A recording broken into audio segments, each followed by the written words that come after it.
नमस्कार। आज हम राजनीति विज्ञान के अंतर्गत राजनीतिक दल, दबाव समूह एवं जनमत टॉपिक को पढ़ेंगे। और ये UP TGT, PGT, net, GRF, government inter college आदि एग्ज़ामों के लिए बहुत ही महत्वपूर्ण है। और यह व्याख्यात्मक हल है। व्याख्या के साथ हम देखेंगे इसको। देखिए, व्याख्याओं से क्या होता है कि बहुत सारे प्रश्न क्लियर होते हैं और बहुत सारे नए प्रश्न भी बनते हैं। तो व्याख्या को ज़रूर सुनिएगा। अगर आप इस चैनल पर नए हैं तो इसे सब्सक्राइब कर लीजिएगा ताकि आने वाली हर वीडियो आप तक सबसे पहले पहुंचे। चलिए स्टार्ट करते हैं। पहला प्रश्न है, राजनीतिक दल लोगों का एक समूह है जो ऐसे सिद्धांत पर सहमत हो जिसके द्वारा राष्ट्रीय हित की पूर्ति की जा सके। यह परिभाषा किसने दी है? तो यह परिभाषा दी है गेटेल ने, गार्नर ने, मैकाइवर ने या एडमंड बर्क ने। तो देखिए, यह परिभाषा जो है वो एडमंड बर्क ने दी है कि राजनीतिक दल लोगों का एक समूह है जो ऐसे सिद्धांत पर सहमत हो जिसके द्वारा राष्ट्रीय हित की पूर्ति की जा सके। और लॉर्ड ब्राइस के अनुसार है कि राजनीतिक दल वह संगठित समूह है जो ऐच्छिक रूप से अपनी शक्ति को राजनीतिक सत्ता की प्राप्ति में लगाते हैं। गेटेल के अनुसार है कि राजनीतिक दल उन नागरिकों का कम या अधिक संगठित समूह है जो एक राजनीतिक इकाई के रूप में कार्य करता है और अपनी राजनीतिक शक्तियों के प्रयोग द्वारा शासन को हस्तगत करने और अपनी नीतियों को लागू करने का प्रयत्न करता है। नेक्स्ट है, समता सैनिक दल, सामाजिक समता सेना की स्थापना किसने की? तो यह सुभाष चंद्र बोस ने की, सरदार पटेल ने की, लोहिया ने की या बी.आर. अम्बेडकर ने की? तो यह की बी.आर. अम्बेडकर ने। समता सैनिक दल की स्थापना बी.आर. अम्बेडकर ने की। मार्च 1927 में भीमराव अम्बेडकर द्वारा स्थापित समता सैनिक दल एक सामाजिक संगठन था जिसका उद्देश्य गरीब शोषित वर्ग के लोगों को शोषण से मुक्ति दिलाकर सामाजिक समानता स्थापित करना था। नेक्स्ट क्वेश्चन है, मॉरिस डुअर्जर के अनुसार निम्नलिखित में से कौन सा एक दल संगठन की विशेषता नहीं है? तो वो है चौगुट, कोष, शाखा, प्रकोष्ठ। तो वो है कोष्ठ। कोष्ठ जो है वो संगठन की विशेषता नहीं है। मॉरिस डुअर्जर के अनुसार राजनीतिक दल के संगठन तथा कार्यविधि का परीक्षण अनेक भीतरी चक्रों की भूमिका प्रदर्शित करता है जिसमें शामिल है चौगुट, शाखा दल, प्रकोष्ठ दल और सैनिक दस्ते। नेक्स्ट क्वेश्चन है, किसने कहा यह शब्द जनमत सामान्यतः लोगों के विचार समुच्चय को इंगित करने हेतु प्रयुक्त होता है जो उन्हें अथवा समुदाय के हित को प्रभावित करने से संबंधित है? तो यह किसने कहा था? हेनरी मैन ने कहा था, लॉर्ड एक्टन ने कहा था, लॉर्ड ब्राइस ने कहा था या जेम्स ब्राइस ने कहा था? तो यह कहा था जेम्स ब्राइस ने।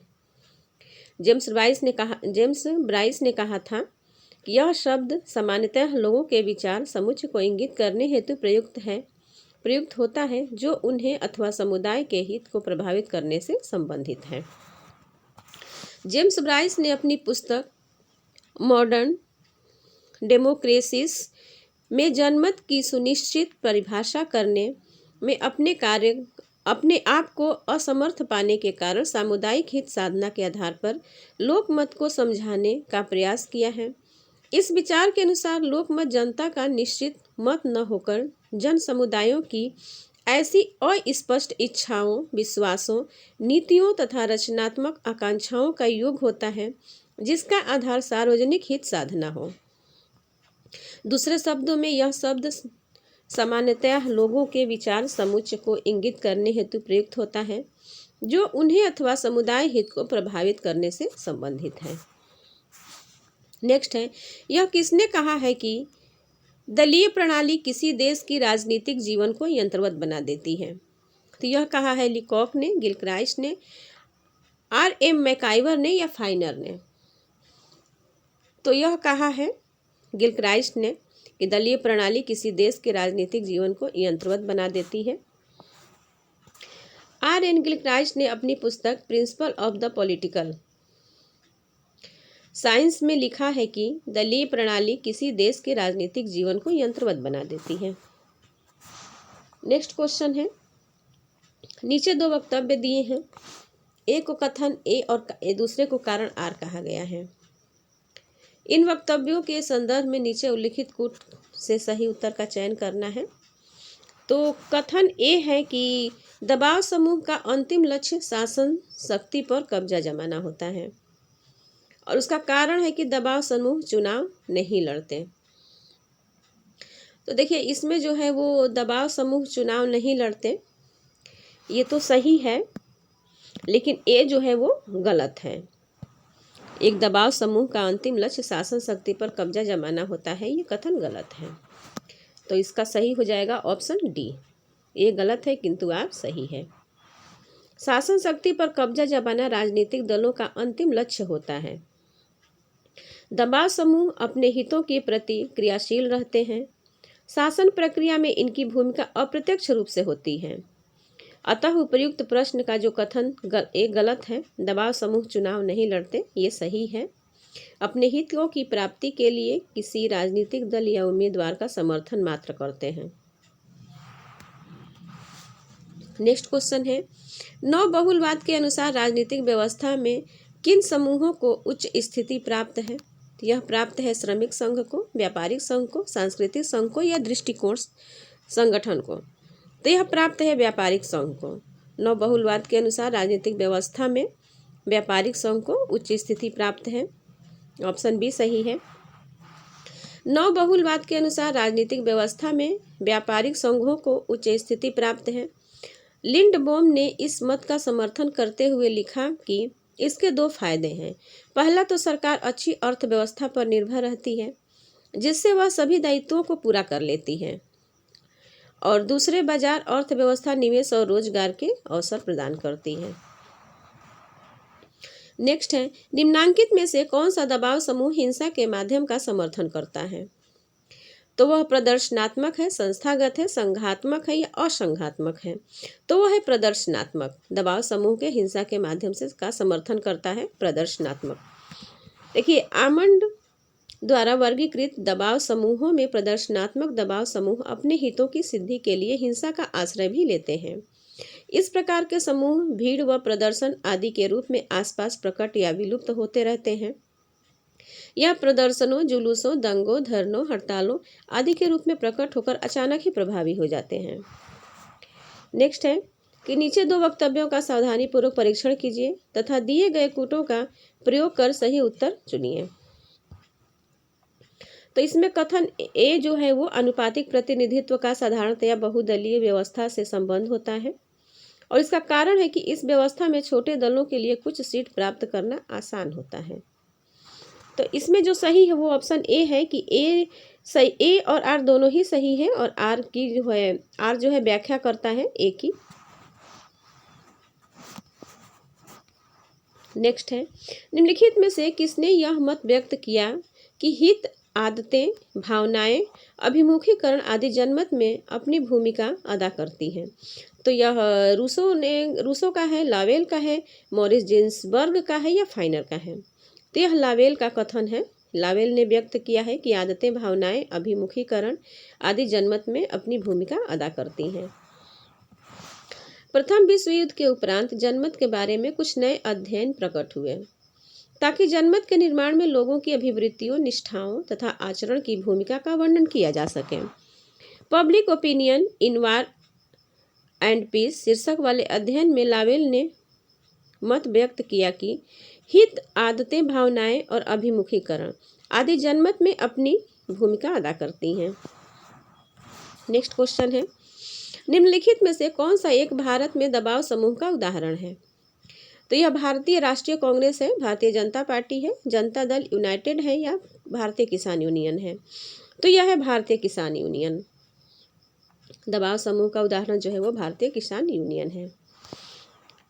भारतीय राष्ट्रीय कांग्रेस, भारतीय जनता पार्टी और जनता दल यूनाइटेड तीनों ही राजनीतिक दल हैं। आमंड एवं पावेल द्वारा प्रस्तुत दबाव समूहों के वर्गीकरण के अनुसार भारतीय किसान यूनियन समुदायात्मक दबाव समूह के अंतर्गत आता है। नेक्स्ट क्वेश्चन है कि राजनीतिक दल की परिभाषा सर्वप्रथम दी गई थी, तो यह बेंथम द्वारा दी गई थी, बर्क द्वारा दी गई थी, मार्क्स द्वारा दी गई थी या मिल द्वारा दी गई थी? तो यह दी गई थी बर्क द्वारा। राजनीतिक दल की परिभाषा जो है सबसे पहले बर्क ने दिया था। इंग्लैंड के नेता तथा लेखक एडमंड बर्क ने अपनी पुस्तक thoughts on the cause of the present discontents में राजनीतिक दल को सर्वप्रथम परिभाषित करते हुए कहा कि राजनीतिक दल एकताबद्ध लोगों का ऐसा निकाय है जो किन्हीं विशेष सिद्धांतों पर राष्ट्रीय हित को बढ़ावा देने के लिए सहमत होते हैं। नेक्स्ट क्वेश्चन है, निम्नलिखित में से कौन सा एक कार्य राजनीतिक दलों द्वारा संपादित किया जाता है? तो यह किया जाता है गरीब लोगों की सहायता करना, अस्पतालों को संचालित करना, समाचार पत्रों का प्रबंध करना और चुनाव लड़ने में उम्मीदवारों की सहायता करना। तो वह है, इसमें जो सही है वो है चुनाव लड़ने में उम्मीदवारों की सहायता करना। यह राजनीतिक दलों द्वारा संपादित किया जाता है। राजनीतिक दलों का उद्देश्य सत्ता प्राप्त करने के लिए चुनाव में भाग लेना है। इस उद्देश्य के लिए विभिन्न निर्वाचन क्षेत्रों में अपने उम्मीदवारों को निर्वाचनों में भाग लेने के लिए टिकट देना और उनकी सहायता करना राजनीतिक दलों का प्रमुख कार्य है। नेक्स्ट है, राजनीतिक दलों का निर्माण किस आधार पर होता है? धार्मिक सिद्धांतों के आधार पर, सामान्य हितों पर, आर्थिक और राजनीतिक सिद्धांतों पर या जातियों पर? तो इसकी हम व्याख्या देख लेते हैं। व्याख्या से ही देखेंगे कि राजनीतिक दलों के निर्माण में किसी एक कारण की भूमिका नहीं होती है। विभिन्न देशों की सामाजिक, राजनीतिक एवं आर्थिक परिस्थितियां राजनीतिक दलों के निर्माण में प्रभावी भूमिका निभाती हैं। अल्प विकसित तथा विकासशील देशों में धार्मिक, जातीय इत्यादि कारक के आधार पर राजनीतिक दलों के निर्माण हुए हैं, जबकि विकसित पश्चिमी यूरोप और अमेरिका में आर्थिक एवं राजनीतिक कारणों ने राजनीतिक दलों के निर्माण का मार्ग प्रशस्त किया है। चूंकि सामान्य हित राजनीतिक दलों के निर्माण में सबसे स्पष्ट अवधारणा है, इसलिए सामान्य तौर पर सामान्य हित को राजनीतिक दल के निर्माण का आधार माना जा सकता है। धार्मिक, जातीय या आर्थिक, राजनीतिक सभी वर्गों के अपने अपने सामान्य हित होते हैं, जिसके आधार पर वह संगठित होकर सत्ता प्राप्ति की दिशा की ओर बढ़ते हैं। नेक्स्ट है, किसने दबाव समूह को एक अज्ञात साम्राज्य कहा है? तो यह कहा है मायरन विनर ने, एसी फाइनर ने, डेविड बी टूमैन ने या वी और की जूनियर ने? तो यह कहा है फाइनर ने दबाव समूह को अज्ञात साम्राज्य। किसी भी राजनीतिक व्यवस्था में दबाव समूहों की महत्वपूर्ण भूमिका को देखते हुए एसी फाइनर ने इन्हें अज्ञात साम्राज्य की संज्ञा दी है। डीडी मैकिन ने इनका नाम अदृश्य सरकार रखा है तथा थॉमस्टन स्टैलिन ने रिचर्ड डी लैम्बर्ट ने इन्हें अनौपचारिक सरकार कहा है। नेक्स्ट क्वेश्चन है, द्विपार्टी व्यवस्था पाई जाती है। तो द्विपार्टी व्यवस्था कहाँ पाई जाती है? भारत में, फ्रांस में, यूएसएसआर में या यूएसए में? तो यह पाई जाती है यूएसए में। द्विपार्टी व्यवस्था यूएसए में पाई जाती है। दो दलीय प्रणाली संयुक्त राज्य अमेरिका यूएसए में पाई जाती है। इन दो दलों में एक का नाम रिपब्लिकन पार्टी है और दूसरे का नाम डेमोक्रेटिक लोकतांत्रिक पार्टी है। अमेरिका में सत्ता के लिए संघर्ष इन्हीं दोनों राजनीतिक दलों के बीच चलता रहता है। नेक्स्ट है, अमेरिका में दो महत्वपूर्ण राजनीतिक दल हैं, तो वह कौन से हैं? स्वतंत्र और लोकतांत्रिक, रिपब्लिकन और लोकतांत्रिक, लोकतांत्रिक और समाजवादी, या रिपब्लिकन और कम्युनिस्ट? तो वह है रिपब्लिकन और लोकतांत्रिक। ऑप्शन बी सही है। निम्नलिखित में से किसने दबाव समूह को अनाम साम्राज्य की संज्ञा दी है? तो यह दी है लुसियन पाई ने, आमंड ने, एसी फाइनर ने या एफ.डब्ल्यू. रिंग्स ने? तो यह दिया है एसी फाइनर ने। प्रोफेसर एसी फाइनर ने दबाव समूह को अनाम साम्राज्य कहा है। नेक्स्ट है, निम्न में से कौन सा एक देश बहुदलीय व्यवस्था का प्रतिनिधित्व करता है? तो कौन करता है? ब्रिटेन, संयुक्त राज्य अमेरिका, फ्रांस या चीन? तो यह करता है फ्रांस।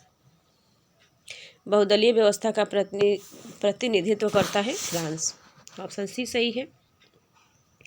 बहुदलीय प्रणाली उसे कहते हैं जहां कई राजनीतिक दल होते हैं और 2 से अधिक दल प्रभावशाली और महत्वपूर्ण होते हैं।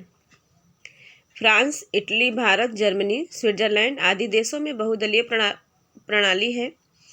एक दलीय प्रणाली वाले देशों में केवल एक राजनीतिक दल का अस्तित्व रहता है। वर्तमान में रूस और चीन में एक दलीय प्रणाली प्रचलित है। द्विदलीय प्रणाली में 2 दलों की प्रधानता रहती है। इसके अतिरिक्त अन्य छोटे दल भी रहते हैं, लेकिन देश की राजनीति में उनकी कोई महत्वपूर्ण भूमिका नहीं रहती है। संयुक्त राज्य अमेरिका और ब्रिटेन में द्विदलीय प्रणाली है। नेक्स्ट है, निम्न में से कौन सी यह विशेषता है कि एक राजनीतिक दल को दबाव समूह से भिन्न करती है? तो इसके ऑप्शंस हैं, एक दल व्यक्तियों का एक समूह होता है, प्रत्येक दल का अपना संगठन होता है, राजनैतिक वैचारिकी पर आधारित होता है, या एक दल का अपना कोष होता है। तो इसमें जो सही है वो है राजनैतिक वैचारिकी पर आधारित होता है। प्रत्येक राजनीतिक दल अनिवार्यतः किसी निश्चित राजनीतिक विचारधारा पर आधारित होते हैं। एक दबाव गुट में विभिन्न राजनीतिक विचार वाले हो सकते हैं, जबकि एक राजनीतिक दल के सभी सदस्य कुछ निश्चित राजनीतिक सिद्धांतों को मानने वाले होते हैं। इस प्रकार एक राजनीतिक दल से अनेक हित समूह संबंधित होते हैं, जिनके आर्थिक हित तो भिन्न भिन्न हैं, लेकिन वे एक ही राजनीतिक वैचारिकी में विश्वास करते हैं। नेक्स्ट क्वेश्चन है,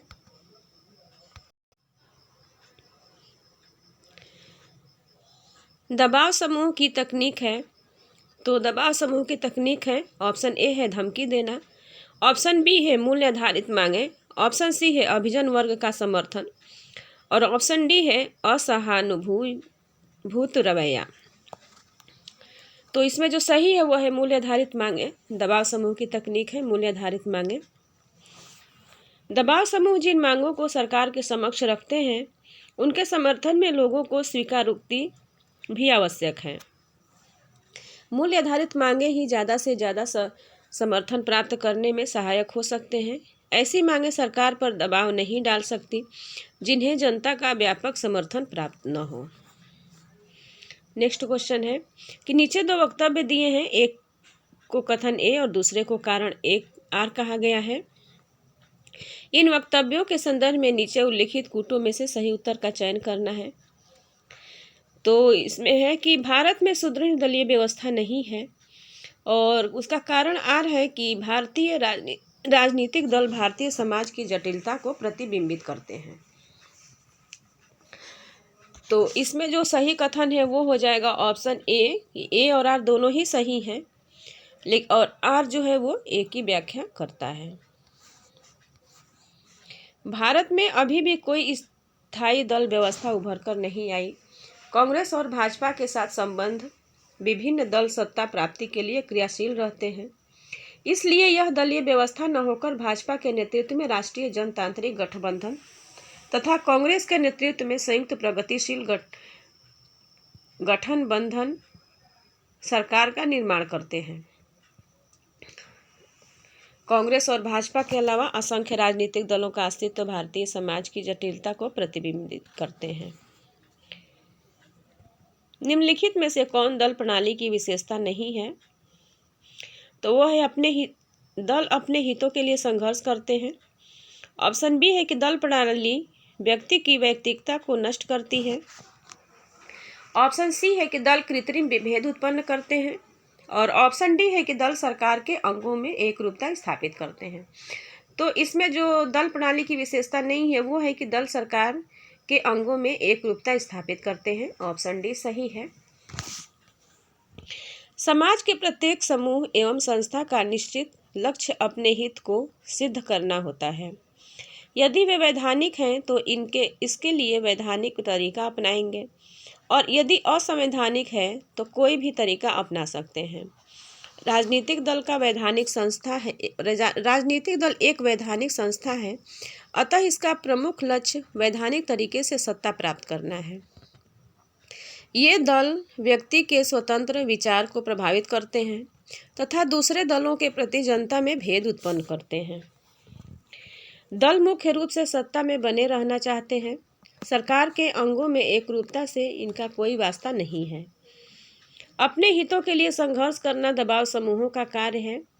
दल सत्ता प्राप्त के लिए संघर्ष करते हैं। राजनीतिक दलों के कोई स्पष्ट हित नहीं होते हैं। अनेक हितों का विलयन राजनीतिक दल में हो जाता है। इसलिए समयानुकूल मुद्दे जो दल को सत्ता तक पहुंचाते हैं महत्वपूर्ण हो जाते हैं। विकल्प डी भी दल प्रणाली विशेषता नहीं बताता। दल प्रणाली से कार्यपालिका एवं विधायिका की गतिविधियां प्रभावित होती हैं, न कि न्यायपालिका की गतिविधियां। लोकतांत्रिक व्यवस्था में न्यायिक प्रणाली स्वतंत्र और निष्पक्ष होती है।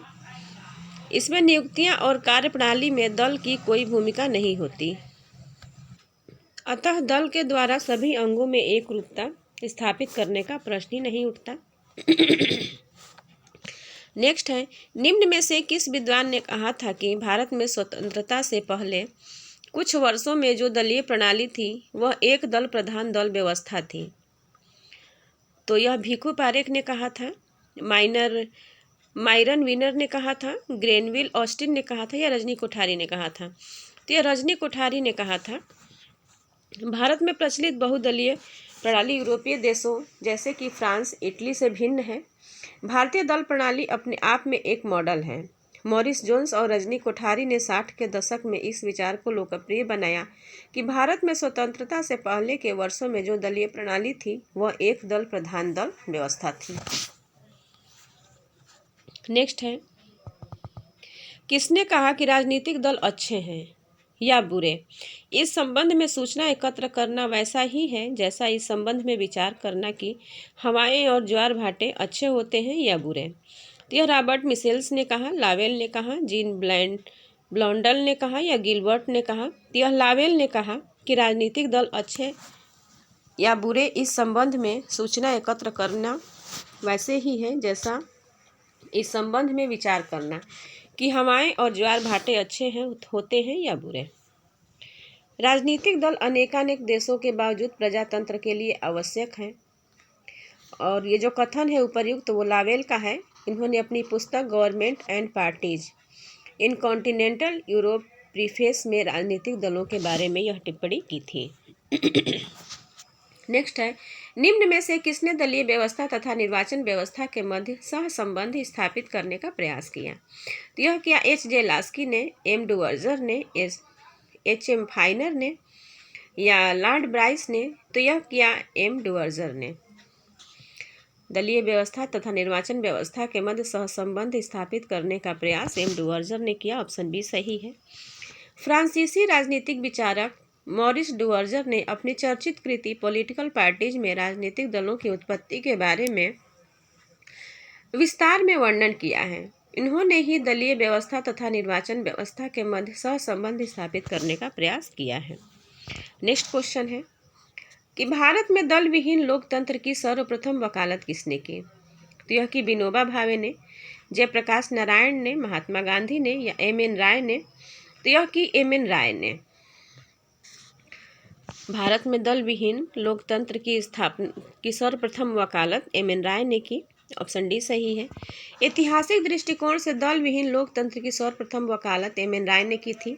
हालांकि उपर्युक्त सभी विचारक राजनीतिक दलों को लोकतंत्र के लिए घातक मानते हैं, परंतु M.N. राय ने सर्वप्रथम इस मत का प्रतिपादन किया कि लोकतांत्रिक व्यवस्था में कोई भी राजनीतिक दल किसी व्यक्ति का प्रतिनिधित्व नहीं कर सकता। नेक्स्ट क्वेश्चन है, निम्न में से कौन सामुदायिक दबाव समूह का उदाहरण नहीं है?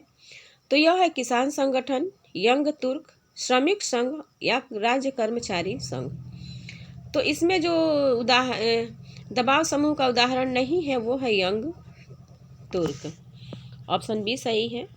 आमंड ने दबाव समूह के निम्न 4 वर्ग बनाए हैं: संस्थात्मक, असमुदायात्मक, समुदायात्मक और प्रदर्शनकारी। इनके वर्गीकरण के अनुसार किसान संगठन, श्रमिक संघ, व्यावसायिक संघ, राज्य कर्मचारी संघ या रेलवे यूनियन शिक्षक संघ आदि का वर्णन सामुदायिक दबाव समूह के रूप में प्राप्त होता है। यंग तुर्क का वर्णन उपर्युक्त किसी रूप में नहीं मिलता। युवा तुर्क आंदोलन 20वीं शताब्दी के आरंभिक दिनों में एक राजनीतिक सुधार आंदोलन था और इसका उद्देश्य उस्मानिया साम्राज्य के पूर्ण राजतंत्र को समाप्त करके वहां संवैधानिक राजतंत्र स्थापित करना था। G.A. आमंड ने दबाव समूहों का वर्गीकरण संस्थात्मक, समुदायात्मक, असमुदायात्मक तथा प्रदर्शनकारी के रूप में किया है। सामुदायिक दबाव समूह हितों की अभिव्यक्ति और विशेषीकृत संघ होते हैं। इनकी मुख्य विशेषता अपने विशिष्ट हितों की पूर्ति करना होता है। इसमें प्रमुख है व्यावसायिक संगठन, किसान संगठन और श्रमिक संगठन। निम्न में कौन सा कथन सत्य है? तो सभी दबाव समूह हित समूह है, सभी हित समूह दबाव समूह है, दबाव समूह राज्य की निर्णयन प्रक्रिया को प्रभावित नहीं कर सकते। ऑप्शन डी है कि हित समूह व्यक्ति की समस्याओं का समाधान नहीं कर सकते। तो इसमें जो कथन सत्य है वह है कि सभी दबाव समूह हित समूह है। ऑप्शन ए सही है। हित समूह एक व्यापक अवधारणा है। इसके अंतर्गत दबाव समूह, एनजीओ, INGO, लॉबी इत्यादि आते हैं। जो हित समूह शासन पर दबाव डालकर अपने हितों की पूर्ति करते हैं उन्हें ही दबाव समूह कहा जाता है।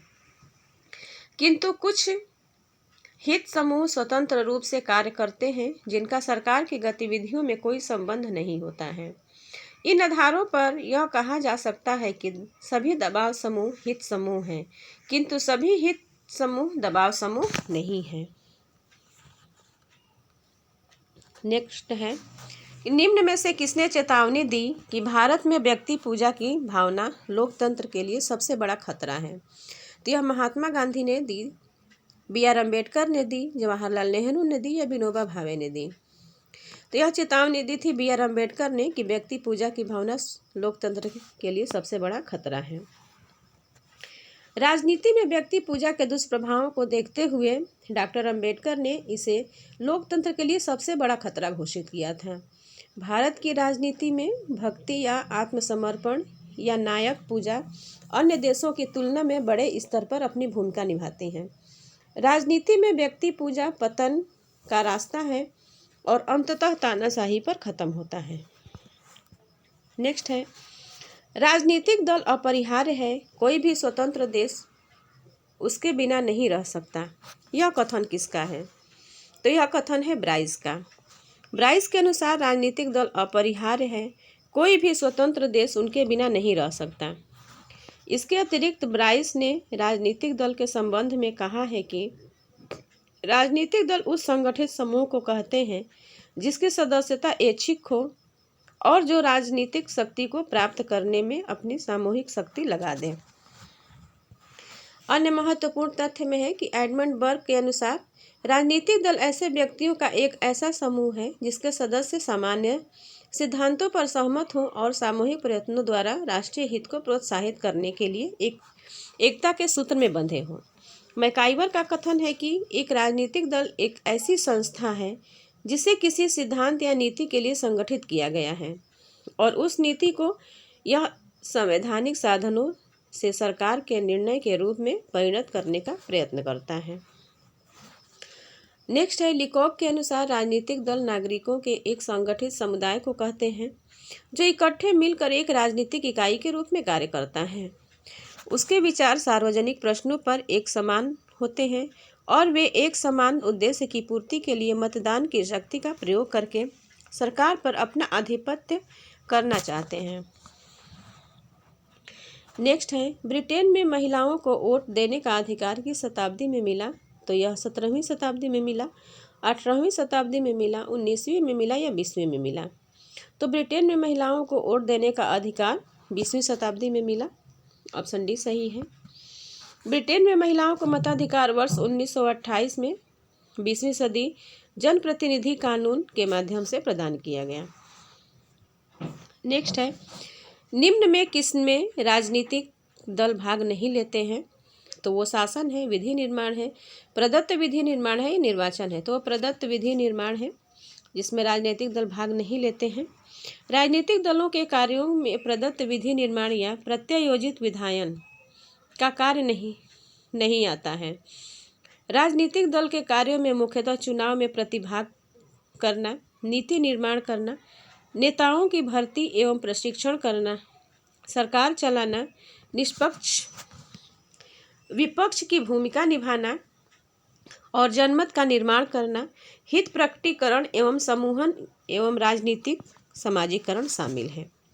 प्रदत्त विधायन मुख्य रूप से कार्यपालिका एवं विधायिका से संबंधित प्रक्रिया है जो सत्ता में होते हैं। नेक्स्ट है, निम्नलिखित में से किस देश में एक दलीय पद्धति है? तो वह भारत में है, फ्रांस में है, चीन में है या अमेरिका में है? तो एक दलीय पद्धति जो है वो चीन में है। ऑप्शन सी सही है।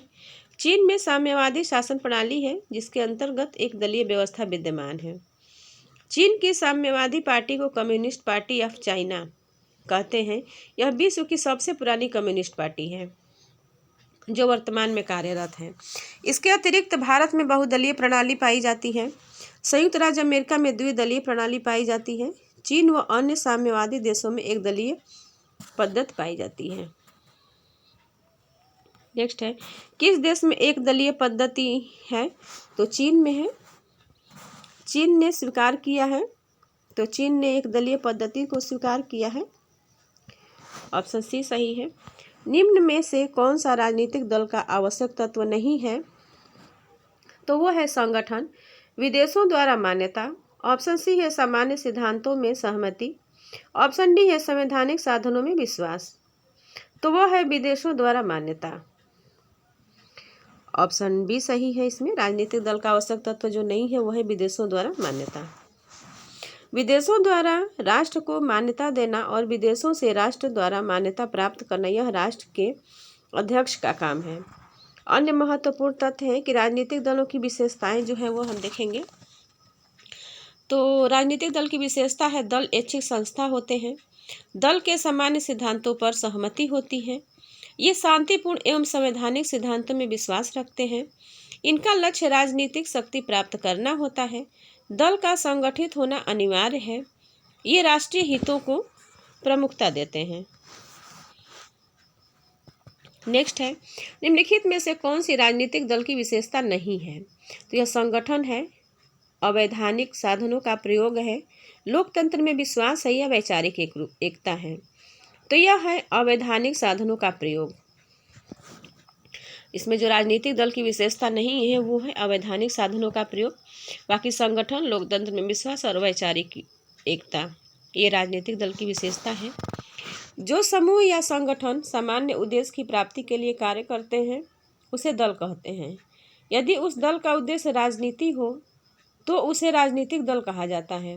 राजनीतिक दल की कुछ प्रमुख विशेषताएं हैं: संगठन, मूलभूत सिद्धांतों की एकता, संवैधानिक उपायों का प्रयोग और लोकतंत्र में विश्वास एवं राष्ट्रीय हित की वृद्धि इत्यादि। नेक्स्ट क्वेश्चन है कि निम्नलिखित में से कौन यह विश्वास करता है कि प्रजातांत्रिक तथा सर्वाधिकारवादी दोनों ही व्यवस्थाओं में राजनीतिक दलों का चरित्र आवश्यक रूप से अल्पतंत्रीय होता है? तो यह है रॉबर्ट मिशेल्स है या ला पोलोम्बरा है, सिडनी बर्बा है या एमंड बर्क है? तो यह है रॉबर्ट मिशेल्स। यह विश्वास करते हैं कि प्रजातांत्रिक तथा सर्वाधिकारवादी दोनों ही व्यवस्थाओं में राजनीतिक दलों का चरित्र आवश्यक रूप से अल्पतंत्रीय होता है। जर्मन समाज वैज्ञानिक रॉबर्ट मिशेल्स ने अपनी महत्वपूर्ण कृति पॉलिटिकल पार्टीज में गुटतंत्र के लौह नियम का प्रतिपादन किया। उन्होंने जर्मनी के राजनीतिक दलों का विश्लेषण करते हुए लिखा है कि किसी भी राजनीतिक प्रणाली में राजनीतिक दल पर नियंत्रण मुट्ठी भर लोगों के हाथ में रहता है। नेक्स्ट है, निम्नलिखित में से किसे चतुर्थ स्तंभ या फोर्थ स्टेट कहा जाता है? तो नौकरशाही को कहा जाता है, न्यायपालिका को कहा जाता है, प्रेस को या राजनीतिक दल को? तो यह कहा जाता है प्रेस को। प्रेस को चतुर्थ स्तंभ कहा जाता है। लोकतांत्रिक देशों में विधायिका, कार्यपालिका एवं न्यायपालिका को सामाजिक राजनीतिक व्यवस्था का 3 स्तंभ माना जाता है तथा प्रेस को चतुर्थ स्तंभ की संज्ञा दी जाती है। किस देश में सिविल सेवक किसी राजनीतिक दल के सदस्य बन सकते हैं? तो वह ब्रिटेन, भारत, फ्रांस, अमेरिका। तो वह फ्रांस है। फ्रांस में सिविल सेवक किसी राजनीतिक दल के सदस्य बन सकते हैं। ऑप्शन सी सही है। फ्रांस में सिविल सेवकों को राजनीतिक दल की सदस्यता ग्रहण करने एवं उनकी गतिविधियों में भाग लेने की अनुमति दी गई है, जबकि भारत एवं अमेरिका में सिविल सेवकों पर कठोर प्रतिबंध है। हाल के वर्षों में ब्रिटेन में उच्च पदीय सिविल सेवकों को छोड़कर अन्य सिविल सेवकों को सीमित राजनीतिक गतिविधियों की स्वतंत्रता प्रदान की गई है। नेक्स्ट क्वेश्चन है, कन्वेंशन, कॉकस और प्राइमरी का संबंध प्रमुखतः किससे है? तो वो है ऑप्शन ए में है कि अमेरिकी सीनेट की शक्तियों से, ऑप्शन बी है अमेरिकी प्रतिनिधि सदन की शक्तियों से, ऑप्शन सी है अमेरिकी राष्ट्रपति और संसद के बीच संबंधों से, ऑप्शन डी है अमेरिकी दलों और चुनावों से। तो यह है अमेरिकी दलों और चुनावों से। कन्वेंशन, कॉकस एवं प्राइमरी का संबंध अमेरिकी दलों और चुनावों से है, जिसके द्वारा अमेरिका के चुनाव का आरंभ होता है और अंत राष्ट्रपति के चुनाव से होता है। नेक्स्ट है, निम्नलिखित में से कौन एक राजनीतिक दल का एक अनिवार्य कार्यकलाप नहीं है? तो वह है बैठकें आयोजित करना, समाचार पत्र प्रकाशित करना, जुलूस निकालना। ऑप्शन डी में है पोस्टर, पर्चा और अन्य राजनीतिक साहित्य निकालना। तो वह है समाचार पत्र प्रकाशित करना। ऑप्शन बी सही है। यह राजनीतिक दल का अनिवार्य कार्यकलाप नहीं है। बाकी बैठकें आयोजित करना, जुलूस निकालना और पोस्टर, पर्चा तथा राजनीतिक साहित्य निकालना ये राजनीतिक दल के अनिवार्य कार्य हैं। समाचार पत्र प्रकाशित करना राजनीतिक दल का अनिवार्य कार्यकलाप नहीं होता है। अन्य महत्वपूर्ण तथ्य में हम देखेंगे राजनीतिक दलों के मुख्य कार्य जो है उसको। तो राजनीतिक दल के मुख्य कार्य हैं प्रजातंत्र का संचालन संभव बनाना, राजनीति प्रक्रिया को स्थिरता प्रदान करना, जनता एवं सरकार के मध्य कड़ी का कार्य करना, सत्तारूढ़ दल की निरंकुशता पर नियंत्रण, जनता को राजनीतिक प्रशिक्षण देना, सरकार के समक्ष मुद्दे प्रस्तुत करना, लोगों को शासन में भाग लेने का अवसर प्रदान करना और राष्ट्रीय एकता स्थापित करना। नेक्स्ट क्वेश्चन है, प्रजातंत्र में राजनीतिक दलों के निम्नलिखित में से कौन से कार्य नहीं है? तो वह है लोकमत का निर्माण करना, सरकार का गठन करना, राजनीतिक चेतना का प्रसार करना या प्रेस को नियंत्रित करना। तो प्रेस को नियंत्रित करना जो है वो प्रजातंत्र में राजनीतिक दलों के निम्नलिखित दलों के कार्य नहीं है, वो है प्रेस को नियंत्रित करना। ऑप्शन डी सही है। प्रजातंत्र में राजनीतिक दलों का सबसे प्रमुख कार्य सरकार का गठन करना, साथ ही वह लोकमत का निर्माण तथा राजनीतिक चेतना का प्रसार भी करते हैं, किंतु वह प्रेस को नियंत्रित नहीं करते हैं। नेक्स्ट है, निम्नलिखित में से कौन घोषणा पत्र की श्रेष्ठ परिभाषा है? तो वो है पार्टी संविधान, सरकारी प्रतिबद्धता, राजनीतिक दल की प्रतिबद्धता या अभियान। तो घोषणा पत्र की श्रेष्ठ परिभाषा जो है वो है राजनीतिक दल की प्रतिबद्धता। ऑप्शन सी सही है। लोकतांत्रिक प्रणाली में प्रत्येक राजनीतिक दल कुछ मुद्दों एवं कार्यक्रमों पर जन समर्थन प्राप्त करने एवं सरकार बनाने का प्रयास करता है। इन मुद्दों एवं कार्यक्रमों को वह चुनाव पूर्व जारी घोषणा पत्र के द्वारा जनता के समक्ष प्रदर्शन हेतु प्रस्तुत करता है। इस प्रकार घोषणा पत्र कुछ मुद्दों एवं कार्यक्रमों के प्रति राजनीतिक दल की प्रतिबद्धता को व्यक्त करते हैं। नेक्स्ट क्वेश्चन है, लोकमत तैयार करने की सबसे शक्तिशाली एजेंसी है? तो वह है चुनाव, सार्वजनिक सभाएं, प्रेस या राजनीतिक दल। तो वो प्रेस है। लोकमत तैयार करने की सबसे शक्तिशाली एजेंसी क्या है? प्रेस है। ऑप्शन सी सही है। प्रेस या समाचार पत्र लोकमत तैयार करने की सबसे शक्तिशाली एजेंसी है। प्रेस सरकार एवं जनता दोनों का नियंत्रण करता है, नियंत्रण होता है। लिपमैन ने समाचार पत्रों को प्रजातंत्र का धर्म ग्रंथ कहा है। अन्य महत्वपूर्ण तथ्य में है कि लोकमत निर्माण के अन्य साधन हैं मानव तत्व शिक्षण संस्थाएं, रेडियो, टीवी एवं सिनेमा, मंच व्यवस्थापिका सभाएं तथा राजनीतिक दल, जबकि चुनाव, आवेदन पत्र, स्मृति पत्र और वैधानिक आंदोलन तथा सत्याग्रह लोकमत अभिव्यक्ति के साधन हैं। नेक्स्ट है, निम्नलिखित में से कौन विचारधारा राजनीतिक दल को सामाजिक वर्ग के एक मोर्चे के रूप में विचार करती है? तो वह आदर्शवाद है, व्यक्तिवाद है, फेबियनवाद है या मार्क्सवाद है? तो वह है मार्क्सवाद। मार्क्सवादी विचारधारा में राजनीतिक दल को श्रमजीवी क्रांति का अग्रिम दस्ता मानते हैं। दल ही श्रमिक वर्ग में क्रांति का विचार तथा प्रसार करता है, उन्हें क्रांति की कला की शिक्षा देता है और उन्हें अपने उद्देश्य में सफल बनाता है। यह न केवल शांति से पहले आवश्यक है बल्कि श्रमजीवी अधिनायक तंत्र की स्थापना के लिए वह क्रांति के बाद भी आवश्यक है। नेक्स्ट है, आधुनिक दल व्यवस्था का उद्भव प्रथमतः कहाँ हुआ है? तो वह यूएसए में हुआ है, फ्रांस में हुआ है, इंग्लैंड में हुआ है या बेल्जियम में हुआ है? तो वह हुआ है इंग्लैंड में। आधुनिक दल व्यवस्था का उद्भव सबसे पहले इंग्लैंड में हुआ है, ऑप्शन सी सही है। अमेरिका में सर्वप्रथम फेडरलिस्ट और एंटी फेडरलिस्ट ग्रुप अस्तित्व में आए जो बाद में डेमोक्रेटिक तथा रिपब्लिकन के रूप में संगठित हुए। वर्तमान में इन्हें ही आधुनिक दल प्रणाली का उदाहरण माना जाता है, जबकि दलीय प्रणाली का उद्भव सर्वप्रथम ग्रेट ब्रिटेन इंग्लैंड में हुआ था। नेक्स्ट क्वेश्चन है, ब्रिटिश टोरी और व्हिग दलों की विचारधारा क्रमशः है? तो वो अनुदारवादी और उदारवादी थी, उदारवादी और अनुदारवादी थी, उग्र उदारवादी और संयमित उदारवादी थी या उग्र अनुदारवादी और संयमित अनुदारवादी थी? तो वह थी अनुदारवादी और उदारवादी। ब्रिटिश टोरी और व्हिग दल की विचारधारा जो थी वो अनुदारवादी थी और उदारवादी थी। ऑप्शन ए सही है। ब्रिटिश टोरी और व्हिग दलों की विचारधाराएं क्रमशः अनुदारवादी और उदारवादी थी। यूरोप में पुरानी पार्टियों में से एक टोरी पार्टी का जन्म 17वीं शताब्दी के उत्तरार्ध में हुआ था। वर्तमान की कंजर्वेटिव पार्टी का तार टोरी पार्टी से जोड़ा जाता है। ब्रिटेन में द्विदलीय पद्धति के तहत इस समय कंजर्वेटिव और श्रमिक दो दल हैं। नेक्स्ट है, किसी राजनीतिक दल का मुख्य उद्देश्य होता है? तो राजनीतिक दल का मुख्य उद्देश्य होता है चुनाव लड़ना, जनमत तैयार करना, सत्ता प्राप्त करना या सदस्य बनाना।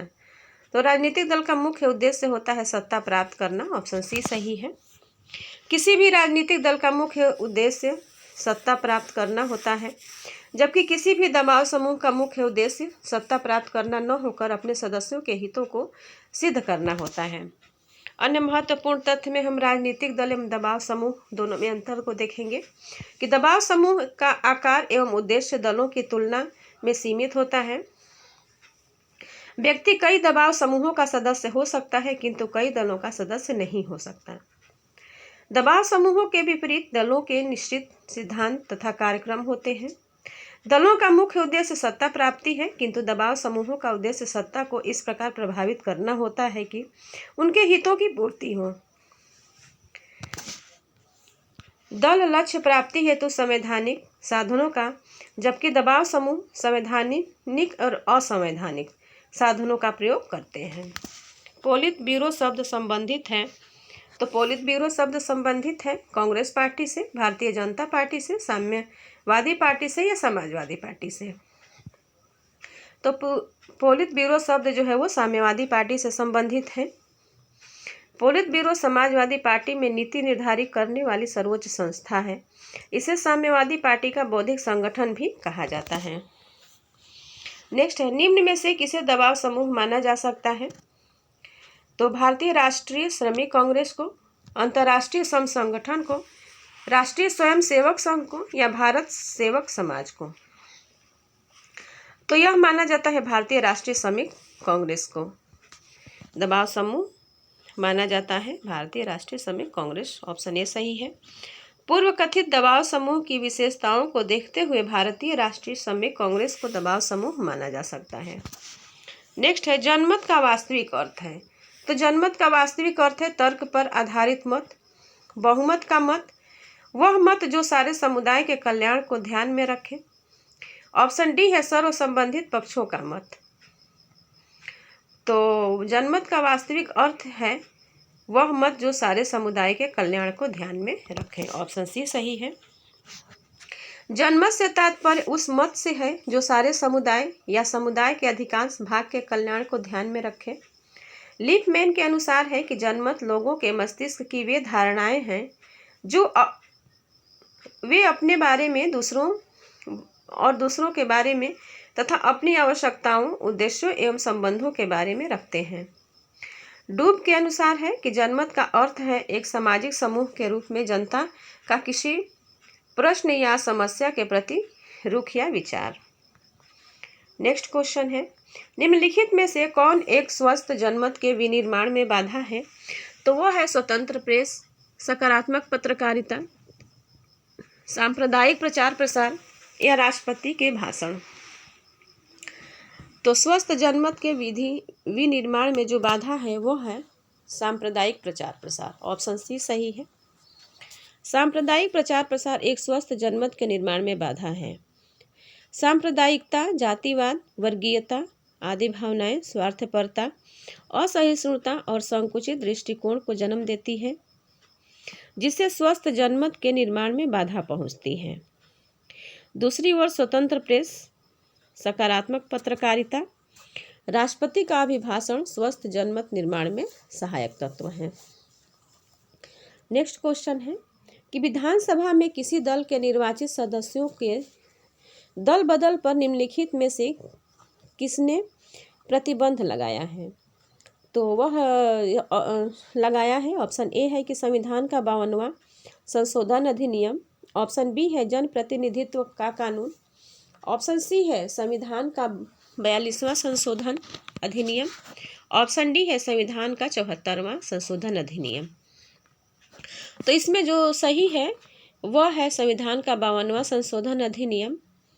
यह दल के निर्वाचित सदस्यों के दल बदल पर प्रतिबंध लगाता है, 52वां संशोधन अधिनियम।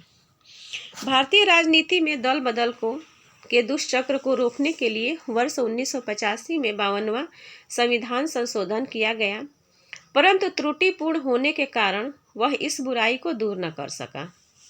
अतः वर्ष 2003 में 91वें संविधान संशोधन द्वारा दल बदल की कुप्रथा को और प्रतिबंधित कर दिया गया। इस अधिनियम द्वारा मंत्रियों की संख्या पर भी प्रतिबंध लगा दिया गया।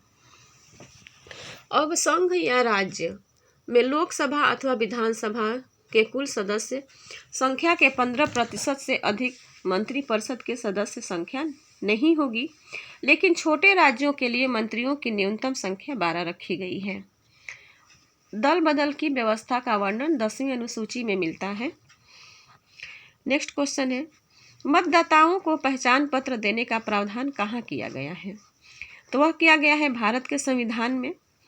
ऑप्शन बी है जन प्रतिनिधित्व अधिनियम 1958 में, ऑप्शन सी में है कि निर्वाचन विधि संशोधन अधिनियम 1975 में, ऑप्शन डी है कि दंड तथा निर्वाचन विधि संशोधन अधिनियम 1969 में।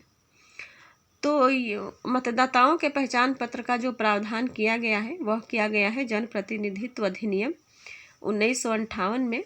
ऑप्शन बी सही है। दिनेश गोस्वामी समिति की सिफारिश के आधार पर मतदाता पहचान पत्र का प्रावधान जन प्रतिनिधित्व अधिनियम 1958 में किया गया है। नेक्स्ट है, भारत में राजनीति शक्ति का मुख्य स्रोत है। तो यह जनता है, संविधान है, संसद है या संसद एवं राज्य विधानसभा है। तो यह है जनता। भारत में राजनीतिक शक्ति का मुख्य स्रोत जनता है। ऑप्शन ए सही है। भारत में राजनीतिक शक्ति का मुख्य स्रोत मतदाता या जनता है।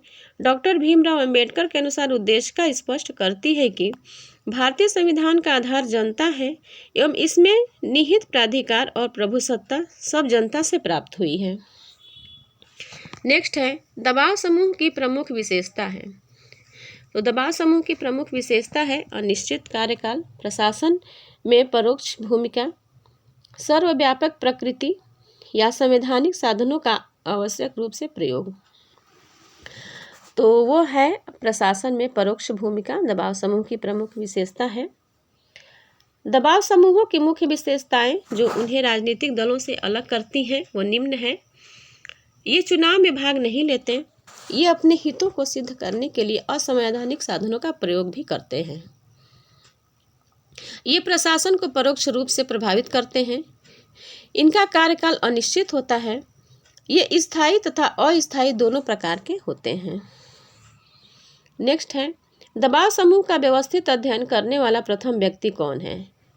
तो यह है मोस्का, कांट, ए बेंटले या सर जेम्स। तो यह ए बेंटले हैं। दबाव समूह का व्यवस्थित अध्ययन करने वाला पहला व्यक्ति ए बेंटले। ऑप्शन सी सही है। सर्वप्रथम आर्थर बेंटले ने समूह सिद्धांत का अर्थ स्पष्ट करते हुए कहा कि समाज के लोगों का भाग, जिन्हें लोगों के अन्य समूहों से कटे हुए भौतिक पिंड के रूप में नहीं बल्कि गतिविधि के एक पिंड के रूप में माना जाता है। इसी आधार पर बेंटले ने अपनी कृति द प्रोसेस ऑफ गवर्नमेंट में दबाव समूहों की गतिविधियों का उल्लेख किया है। नेक्स्ट है, दबाव समूह हिंसक तरीके से अपना कार्य करवाते हैं। दबाव समूह दबाव बनाकर अपना कार्य करवाते हैं। दबाव समूह क्रांति का सहारा लेते हैं या दबाव समूह इनमें से किसी विधि का इस्तेमाल नहीं करते हैं। तो दबाव समूह जो है वो दबाव बनाकर अपना कार्य करवाते हैं। ऑप्शन बी सही है। अन्य महत्वपूर्ण तथ्य में है कि अपने उद्देश्यों की पूर्ति हेतु दबाव समूह विभिन्न युक्तियां अपनाते हैं, जिनमें सम्मिलित है अनुनय, सौदेबाजी, सीधी कार्यवाही, लॉबिंग, विधानमंडल के सदस्यों को प्रभावित कर अपने हित में कानूनों का निर्माण करवाना, दूरसंचार सेवाओं जैसे रेडियो, टीवी, प्रेस साधनों का स्वहितों की पूर्ति हेतु प्रयोग, नीति निर्माताओं को प्रभावित करने हेतु आंकड़ों का प्रकाशन और गोष्ठियों का आयोजन, न्यायालयों में याचिका दायर करना, अपने समर्थक व्यक्तियों को चुनावों में दलीय प्रत्याशी मनोनीत करवाना। नेक्स्ट है, निम्न में से कौन सा एक दबाव समूह की विशेषता नहीं है? तो वो है लॉबिंग, हित संभाषण, राजनीतिक नेताओं को प्रभावित करना, चुनाव में सहभागी होना। तो चुनाव में सहभागी होना ऑप्शन डी सही है। यह दबाव समूह की विशेषता नहीं है। बाकी हम वो विशेषताएं ऊपर पढ़ चुके हैं। निम्न में से कौन सा साधन दबाव समूह नहीं अपनाते? तो संगोष्ठी, प्रचार, लॉबिंग, चुनाव लड़ना। तो दबाव समूह जो है वो चुनाव लड़ना नहीं अपनाते हैं, वो चुनाव नहीं लड़ते हैं। ऑप्शन डी सही है। दबाव समूह निम्न में से कौन सा तरीका नहीं अपनाते? तो वही चुनाव लड़ना। दबाव समूह का मुख्य उद्देश्य है, तो दबाव समूह का मुख्य उद्देश्य अपने हितों की पूर्ति के लिए सरकार पर दबाव डालना। ऑप्शन डी सही है। दबाव समूह का प्रमुख उद्देश्य है, तो इसमें भी वही है, अपने स्वार्थ की प्राप्ति के लिए सरकार पर दबाव डालना। Option D. आमंड और पावेल द्वारा किए दबाव समूहों के वर्गीकरण में सम्मिलित नहीं है। तो वो सम्मिलित नहीं है। संस्थात्मक दबाव समूह, संवैधानिक दबाव समूह, समुदायात्मक या असमुदायात्मक दबाव समूह। तो ऑप्शन बी संवैधानिक दबाव समूह जो है वो आमंड और पावेल द्वारा दबाव समूह के वर्गीकरण में शामिल नहीं है। बाकी संस्थात्मक दबाव समूह, समुदायात्मक दबाव समूह और असमुदायात्मक दबाव समूह ये सब शामिल हैं। आमंड और पावेल द्वारा दिए गए दबाव समूहों के वर्गीकरण में संवैधानिक दबाव समूह सम्मिलित नहीं है। इनके वर्गीकरण में शामिल जो चार हैं वो संस्थात्मक, प्रदर्शनकारी, समुदायात्मक और असमुदायात्मक। अमेरिका में दबाव समूहों द्वारा निम्नलिखित में से कौन सी विधि प्रयोग में लाई जाती है? तो वह लाई जाती है बहिष्कार, लाबी प्रचार, विधायी अभियोग, शांतिपूर्ण प्रदर्शन। तो वह जो विधि प्रयोग में लाई जाती है वह है लाबी प्रचार। ऑप्शन बी सही। अमेरिका में दबाव समूहों द्वारा लाबी प्रचार विधि का प्रयोग किया जाता है। इसके अंतर्गत विधानमंडल के सदस्यों को प्रभावित कर अपने हित में कानून का निर्माण कराया जाता है। नेक्स्ट है, यूएसए में दबाव समूहों की सर्वाधिक पसंद की प्रविधि है। तो वो है बहिष्कार एवं धरना, लाभी प्रचार, पूर्ण हड़ताल या शांतिपूर्ण आंदोलन। तो वो है लाभी प्रचार। यूएसए में दबाव समूहों की सर्वाधिक पसंद की प्रविधि लाभी प्रचार है। निम्नलिखित में से कौन से वक्तव्य सही हैं? अपने उत्तर का चयन निम्नलिखित कूट की सहायता से कीजिए। तो जो सही है वो है दबाव समूह राजनीतिक दल से अलग है। और ऑप्शन बी में है कि दबाव समूह और राजनीतिक दल में कोई अंतर नहीं है। और तीसरा है कि दबाव समूह चुनाव नहीं लड़ते हैं। और चौथा है दबाव समूह सीधे राजनीतिक शक्ति प्राप्त करना नहीं चाहते। तो इसमें सही कथन पूछ रहा है, तो सही कथन ये है कि दबाव समूह राजनीतिक दल से अलग है, ये भी सही है। और दबाव समूह और राजनीतिक दल में कोई अंतर नहीं है, तो ये सही नहीं है, ये गलत कथन है। दबाव समूह चुनाव नहीं लड़ते, ये भी सही है। और दबाव समूह सीधे राजनीति शक्ति प्राप्त करना नहीं चाहते, ये भी सही है। तो 1, 3, 4 हो जाएगा, ऑप्शन सी सही है। नेक्स्ट, निम्नलिखित देशों में से किसमें दबाव समूह सर्वाधिक सक्रिय हैं? तो ब्रिटेन में, ऑस्ट्रेलिया में, संयुक्त राज्य अमेरिका में या भारतवर्ष में? तो दबाव समूह सर्वाधिक सक्रिय है संयुक्त राज्य अमेरिका में, ऑप्शन सी सही है। संयुक्त राज्य अमेरिका में दबाव समूह सर्वाधिक सक्रिय है। इसका प्रमुख कारण अपने हितों की प्रति जागरूकता और संसाधनों की उपस्थिति है। अमेरिका में दबाव समूहों के द्वारा जनप्रतिनिधियों को प्रभावित करने तथा अपने पक्ष में कानून बनवाने के लिए लॉबिंग व्यवस्था खूब प्रचलित है। नेक्स्ट क्वेश्चन है, उपद्रव एवं प्रदर्शन प्रायः उदाहरण है। तो यह किसके उदाहरण है? संस्थात्मक हित समूह के, समुदायात्मक हित समूह के, असमुदायात्मक हित समूह के या अप्रतिमानित हित समूह के। तो उपद्रव एवं प्रदर्शन प्रायः उदाहरण है अप्रतिमानित हित समूह के, ऑप्शन डी सही है। उपद्रव एवं प्रदर्शन अप्रतिमानित हित समूह के उदाहरण है। आमंड ने दबाव समूहों को 4 वर्गों तथा संस्थात्मक दबाव समूह, प्रदर्शनात्मक या चमत्कारिक या अप्रतिमानित दबाव समूह, और तीसरा है असमुदायात्मक दबाव समूह तथा समुदायात्मक दबाव समूह में विभक्त किया है। आमंड के अनुसार अप्रतिमानित दबाव समूह प्रदर्शनात्मक या चमत्कारिक व्यवहार से युक्त होते हैं और प्रदर्शनों, आंदोलनों, रैलियों, दंगों आदि के रूप में प्रकट होकर अपने प्रभाव का विस्तार करते हैं। नेक्स्ट है, दबाव समूह के विषय में क्या सत्य नहीं है? तो जो सत्य नहीं है वो है कि वे संगठित होते हैं, वे राजनीतिक गतिविधियों में हिस्सा लेते हैं, वे सरकार पर दबाव डालते हैं या वे चुनाव लड़ते हैं। तो दबाव समूह के विषय में जो सत्य नहीं है वह है कि वे चुनाव लड़ते हैं, ऑप्शन डी सही है। दबाव समूह चुनाव नहीं लड़ते, ये अपने हित को सिद्ध करने के लिए राजनीतिक दलों को चंदे देते हैं, जनमत तैयार करने तथा सरकार बनाने में उनकी मदद करते हैं, अपने कार्य को पूरा करने के लिए संगठित होकर सरकार पर दबाव बनाते हैं तथा अपने पक्ष में कानून का निर्माण करवाते हैं। नेक्स्ट है, दबाव समूहों का स्वभाव होता है। दबाव समूहों का स्वभाव कैसा होता है? राजनीतिक दल के रूप में, न्यायपालिका के रूप में, समूह अभिकरण के रूप में या अदृश्य सरकार के रूप में। तो दबाव समूहों का जो स्वभाव होता है वो अदृश्य सरकार के रूप में होता है, ऑप्शन डी सही है। दबाव समूहों को इनकी कार्यशैली के कारण अदृश्य सरकार कहा जाता है। ए.सी. फाइनर ने इन्हें अज्ञात साम्राज्य की संज्ञा दी है। शुम्पीटर ने इन्हें वर्तमान लोकतांत्रिक व्यवस्था में गुमनाम साम्राज्य के शासन कहा है। नेक्स्ट क्वेश्चन है, इनमें से किसने दबाव समूहों को अज्ञात साम्राज्य की संज्ञा दी है? तो वही फाइनर है, ऑप्शन ए सही है।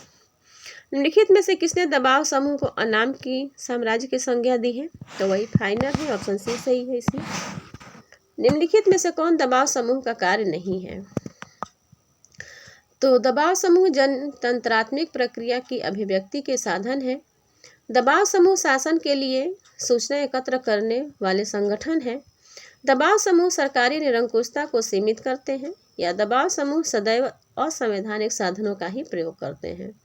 तो जिसमें जो सही नहीं है वो है कि दबाव समूह सदैव असंवैधानिक साधनों का प्रयोग ही करते हैं, ये सही नहीं है, क्योंकि दबाव समूह असंवैधानिक और संवैधानिक दोनों का ही प्रयोग करते हैं। दबाव समूह संवैधानिक असंवैधानिक साधनों का प्रयोग ही नहीं करते बल्कि संवैधानिक साधनों का भी प्रयोग करते हैं। और अन्य महत्वपूर्ण तथ्य में है कि दबाव समूहों के कार्य, भूमिका एवं उपयोगिताएं जो है वो हम देखेंगे तो लोकतांत्रिक प्रक्रिया में जीवंत बनाते हैं, शासन के लिए सूचना एकत्र करने वाले संगठन के रूप में कार्य करते हैं, सरकार की निरंकुशता को सीमित करते हैं, समाज एवं शासन में संतुलन स्थापित करते हैं, व्यक्ति एवं सरकार के मध्य संचार साधन के रूप में कार्य करते हैं, क्षेत्रीय प्रतिनिधित्व के पूरक का कार्य करते हैं या कानून निर्माण के विधायकों की सहायता करते हैं, जिस कारण आज इन्हें विधानमंडल के पीछे विधानमंडल कहा जाने लगा है। नेक्स्ट है दबाव समूहों का मुख्य उद्देश्य है। तो इनका मुख्य उद्देश्य है राजनीतिक सत्ता प्राप्त करना, भौतिक विकास के लिए कार्य करना, अपने सदस्यों के हितों को विकसित करना या धर्म की रक्षा करना। तो दबाव समूहों का जो मुख्य उद्देश्य है वो है अपने सदस्यों के हितों को विकसित करना। ऑप्शन सी सही है। दबाव समूह आधुनिक प्रजातंत्र के अभिन्न अंग है। ये अमेरिकी राजनीतिक व्यवस्था की देन है। दबाव समूहों का मुख्य उद्देश्य अपने सदस्यों के हितों को सिद्ध करना होता है। महत्वपूर्ण तथ्य में है कि दबाव समूहों की विशेषताएं जो है वो है सीमित उद्देश्य, औपचारिक या अनौपचारिक रूप से संगठित, संवैधानिक और असंवैधानिक साधनों का प्रयोग, सीमित एवं परस्पर व्यापी सदस्यता, राजनीति एवं प्रशासन में परोक्ष भूमिका, अनिश्चित कार्यक्रम और सर्वव्यापी प्रकृति। नेक्स्ट है निम्नलिखित में से कौन जनमत का साधन और अभिकरण नहीं है। तो प्रेस है, राजनीतिक दल है, न्यायपालिका है, रेडियो है। तो वह है न्यायपालिका। न्यायपालिका जो है वो जनमत का साधन नहीं है। ऑप्शन सी सही है। न्यायपालिका जनमत निर्माण का साधन या अभिकरण नहीं है। जनमत निर्माण के साधनों में समाचार पत्र हैं, रेडियो है, सिनेमा और अन्य संचार साधन हैं, सुसंगठित राजनीतिक दल और सार्वजनिक मंच आदि को शामिल किया जाता है। और लोकमत या जनतंत्र लोकतंत्र के लिए जरूरी है तथा सरकार के निर्माण, संचालन तथा उसकी सफलता के लिए अनिवार्य होता है। जिन्सबर्ग के शब्दों में है कि जनमत अनेक मस्तिष्कों की अंतः प्रक्रिया से उत्पन्न सामाजिक तत्व है। और किम्बल यंग के अनुसार है कि किसी एक निश्चित समय पर जनता के जो मत होते हैं उससे जनमत बनता है। नेक्स्ट है मैक्स वेबर का कार्य संकेंद्रित है। तो मैक्स वेबर का कार्य संकेंद्रित है राज्यों के संविधान पर, विधिक संरचना पर, सरकार की वैधता पर या सरकार के प्रकार पर। तो देखिए मैक्स वेबर का जो कार्य संकेंद्रित है वो है सरकार की वैधता पर। ऑप्शन सी सही है। मैक्स वेबर का कार्य सरकार की वैधता पर संकेंद्रित है।